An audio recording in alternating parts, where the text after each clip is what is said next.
ආයිබෝන් කියලා mrnimdisas YouTube channel එකට. ඉතින් අපි අද කරන්න යන්නේ bootable USB pendrive එකක් හදන්න. ඉතින් ඒ bootable USB pendrive එකක් කියන්නේ අපිට Windows 11, 10, 8 ඊටසේ Linux system එකේ Ubuntu වගේ ඒවා අපිට pen එකකට දාලා install කරගන්න අපේ PC එකට. ඉතින් එහෙම install කරන්න අපිට ඕන වෙනවා bootable pendrive එකක් හරි CD එකක් හරි. අද අපි කරන්න යන්නේ bootable pendrive එකක් හදන හැටි. ඊළඟ වීඩියෝ එකෙන් මම කියන bootable CD එකක් හදන හැටි. ඊටත් පස්සේ වීඩියෝ එකේ කියන ඕගලන්ට මේ Windows 11 install කරන්න කොහොමද කියලා. ඊටත් පස්සේ වීඩියෝ එකේ low end PC වල කොහොමද මේ Windows 11 install කරන්න කියලා කියනවා. ඊටත් පස්සේ වීඩියෝ එකේ Play Store Windows 11 එකට දාගන්න හැටි ඕගලන්ට මම කියනවා. එහෙනම් අපි යමු වීඩියෝ එකට.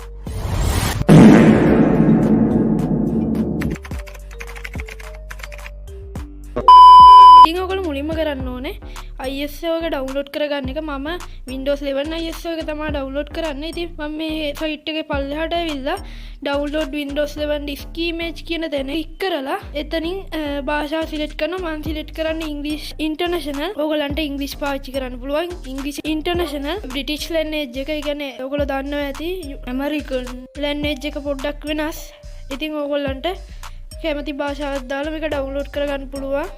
Microsoft එකේ Windows version download කරනවා නම් ඔයගලන්ට Linux image උනත් Linux site වලින් download කරගන්න පුළුවන්. ඊට පස්සේ අපිට ඕන වෙනවා Rufus කියන software එක. මම මේ software එකේ link එක description එකේ දාලා තියෙනවා. මේ link එකෙන් ඇවිල්ලා මේ software එක download කරගන්න. මම boot කරන්නේ Windows 11 හින්දා මේකේ අනිවාර්යෙන් UEFI තියෙන්න ඕනේ.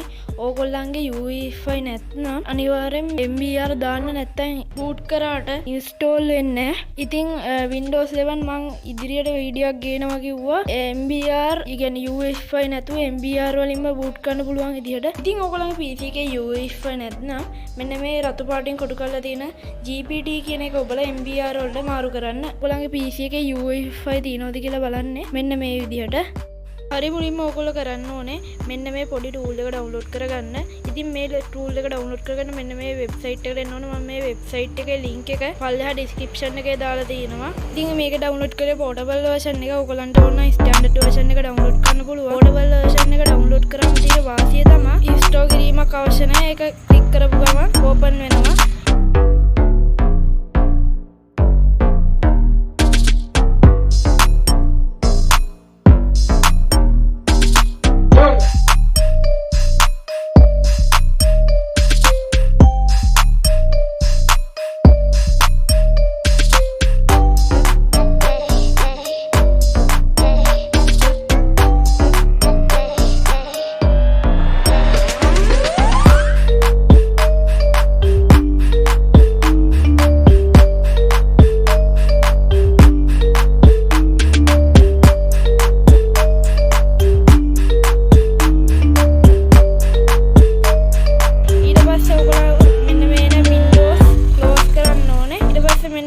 motherboard කියන එක ඔබලා UEFI නේ කොළ පාටට ඔයගොල්ලෝ UEFI නැත්නම් රතු පාටට තමයි පෙන්වන්නේ. ඉතින් අද වීඩියෝ එක ඉවරයි. subscribe කරලා නැත්නම් subscribe කරන්න.